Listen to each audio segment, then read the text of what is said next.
quand on est dans la position où on cherche à bosser et qu'on vous propose du taf, eh ben, c'est compliqué de dire non, quoi. Je vais être à l'image, marié à une jeune femme de 18 ans. Ils nous ont tant confinés, puis déconfinés, reconfinés, qu'on redoutait d'être in fine déconfinés. Je ne peux pas tous les citer car j'ai 5 projets devant moi, en espérant que bientôt nous pourrons tourner en présentiel, comme l'on dit aujourd'hui. Le film auquel je pense comme ça, brûle pour point, c'est un film qui s'appelle Oui et alors. Ce sera réalisé par un jeune réalisateur, justement, comme quoi je suis ouvert à la jeunesse. C'est son premier long, hein, comme on dit, et j'ai accepté, en accord avec mon agent, de baisser énormément mon tarif afin de pouvoir travailler avec lui, car le scénario me plaisait beaucoup. Je vais être à l'image, marié à une jeune femme de 18 ans. Un homme d'un certain âge, sachant que nous avons tous un âge certain, mais à partir d'un certain âge, on dit un certain âge, a le droit de vivre avec une jeunesse. Voilà. Ils sont très heureux. Je ne vais pas spoiler, comme on dit aujourd'hui, le film, et j'espère que vous viendrez le voir en salle. Nombre de personnes aujourd'hui critiquent les films en disant que, par exemple, Pierre Arditi est toujours à l'écran marié à une femme qui a 30 ans de moins que lui. Eh bien, oui. Nous aurons 40 ans d'écart avec ma partenaire, que j'ai rencontrée d'ailleurs la semaine dernière. Par visio, bien évidemment, mais dès que ce confinement est terminé, je me ferai un plaisir de l'inviter à déjeuner ou à dîner, de façon à faire plus ample connaissance avant le tournage. Voilà. Oui et alors, de Julien Putreau. En fait, j'en ai pas. J'ai beaucoup d'espoir sur celui-ci, pour lequel je fais un peu de promo avec vous aujourd'hui. Mais concrètement, voilà, c'est un petit appel du pied au réalisateur, un petit appel du pied aux producteurs, nos chers amis les producteurs. Pour l'instant, rien de prévu. Ce que je sais surtout, à part prochain film, c'est les prochaines pièces.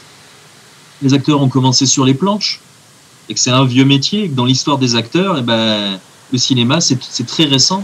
Moi, je continue aussi à pratiquer ce que j'aime, c'est-à-dire le théâtre.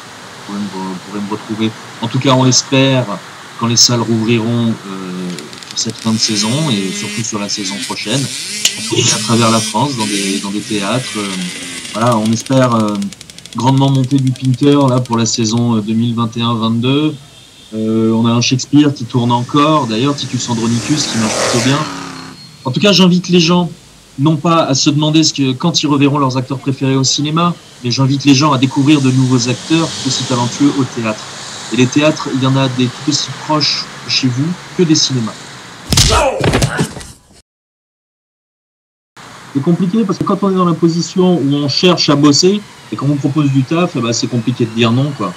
Après, il faut toujours quand même faire un peu attention où on met les pieds. Bon, la production française, c'est pas... ne me forcez pas non plus à dire des choses... vous voyez, j'ai pas envie de me mettre mal. Hein. Évidemment, on rêve tous des beaux rôles, des grands films, des grands réalisateurs.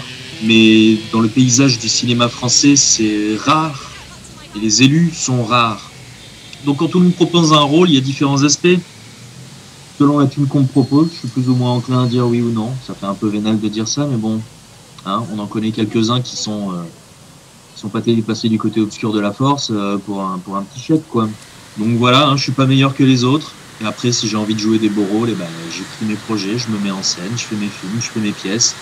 Et puis voilà, et puis je suis heureux en attendant. On a dit, par exemple, d'un mec comme Spielberg, qui avait des très bons films dans sa filmo, et d'autres moins, qui étaient plus sur du divertissement. En attendant, avec ces films de divertissement, qui se gagnent des millions et des millions, voire des milliards, en fait, au box-office, en attendant, il a pu produire ces films très intéressants avec ce pognon. Voilà, il sait jongler. Alors, par définition, je ne refuse pas de rôle. Je suis un gourmand et un gourmet, cela n'est pas antinomique. Et je me dis qu'à partir du moment où l'on a pensé à moi pour interpréter ce personnage, c'est que le personnage est pour moi. Il faut jongler avec le calendrier et parfois je tourne 3 films en même temps, comment dit-on quand on a ça se percute. Voilà, c'est un petit problème de mémoire par moment. Je ne refuserai jamais un rôle, je crois. Peut-être si, à l'instar du grand Lino Ventura, je refuse les scènes au lit, les scènes de nudité, quoi. Je ne suis pas là pour montrer mon anatomie. Je ne refuse pas d'embrasser une actrice à l'écran, bien évidemment. Pourquoi refuserais-je ça? C'est tellement agréable. Mais je refuse les scènes de nu au lit. En général, je ne refuse rien, je prends tout. Ce que je vais faire, je pense que je vais voir les copains. Je vais voir les copains, mais putain, va falloir encore attendre pour retrouver les terrasses, et ça, c'est terrible, quoi. Mais on a envie d'aller en terrasse, on a envie de voir les copains, on a envie de prendre un verre, on a envie de rentrer en titubant. Là, on nous force à être comme des vieux, quoi, comme des moines, on fait rien. Voilà, on a envie de tout lâcher, parce que bon, il y a de la pression qui s'est accumulée, il y a de l'envie qui s'est accumulée, il y a des fantasmes, il y a des rêves, il y a du voyage, il y a des rencontres qu'on ne peut pas faire, qu'on ne peut pas réaliser. Sortir avec ma copine, me faire une petite balade, je sais pas, déconner, se marrer, rentrer tard le soir dans les rues, en traversant les ponts à Paris, voilà, enfin, la vie, quoi. Rencontrer des gens, je veux de la vie autour de moi, quoi, tu vois, là, on nous l'a un petit peu enlevé. Alors, bien sûr, les distanciations, les masques quand il faut les mettre, le gel quand on rentre dans les trucs et tout machin, bien sûr. J'ai envie de voir ma famille, j'ai envie de voir mes amis d'enfance, j'ai envie de... Et puis me prendre des cuites. Franchement, me prendre des cuites, organiser des grandes bouffes chez moi ou chez les copains, là, tu vois. Ou, je sais pas, quoi, on envoie du bois et ça finit tard, parce que dans le canapé, on s'en fout, tu vois. Merde, voilà, quoi. Partir en forêt, aller respirer les oiseaux, écouter les herbes, enfin, écouter les oiseaux, respirer la nature, marcher, aller à la recherche de champignons. J'ai 2-3 petits endroits comme ça que je tiens secret, bien évidemment. Je ne tiens pas à me faire voler le plan, si je puis dire. La saison est belle, les arbres sont beaux, il y a de très belles couleurs. Il y a de moins en moins d'oiseaux, malheureusement. On me demande souvent si je suis pour la chasse ou contre. Je suis contre la chasse. Je suis pour la corrida. C'est un combat noble entre le corbeau, comment on appelle ça? Ah, le taureau, pardon, des petits problèmes. Entre le taureau et l'homme, à armes égales, si je puis dire, car oui, l'homme est armé, mais le taureau a des cornes. J'ai marché en forêt avec mon Rottweiler. Alors évidemment, dans l'appartement, le Rottweiler s'ennuie un petit peu, hein. Il devient quelque peu nerveux, agressif. Il faut savoir leur parler en allemand et il comprend tout. C'est pour ça que je regrette de ne pas être à Deauville, car là-bas, il peut courir. Je lui lance de temps en temps un lapin vivant, bien évidemment. L'intérêt, c'est qu'il le rattrape. Un lapin mort court beaucoup moins vite.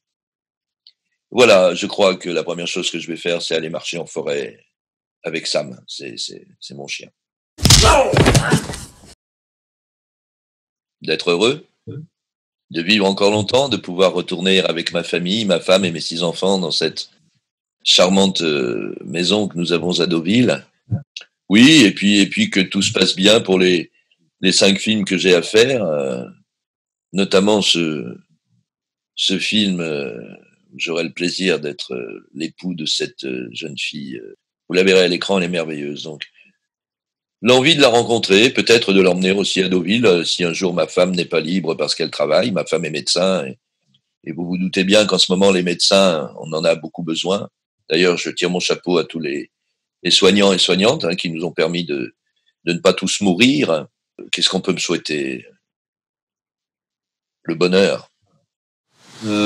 Continuer à jouer au cinéma, au théâtre, à la télé, peu importe. Continuer à faire ce que j'aime. C'est aussi simple que ça. Continuer à me faire des amis, à voir mes amis.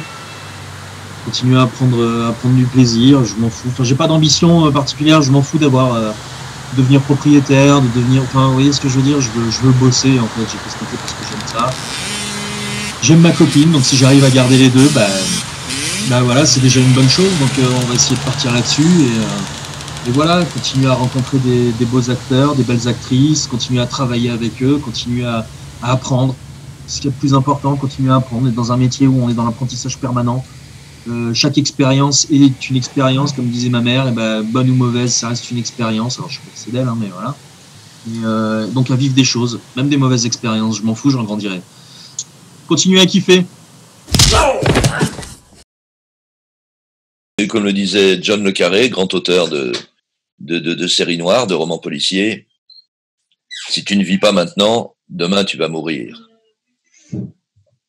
Donc il faut vivre tant qu'on est vivant, et on se reposera quand on sera mort. Ça, c'est mon père qui disait ça. Ma conclusion, c'est que nous passons notre temps à jouer des rôles, que ce soit au cinéma, au théâtre ou dans la vie. Et ma foi, essayons de jouer ces rôles le mieux possible.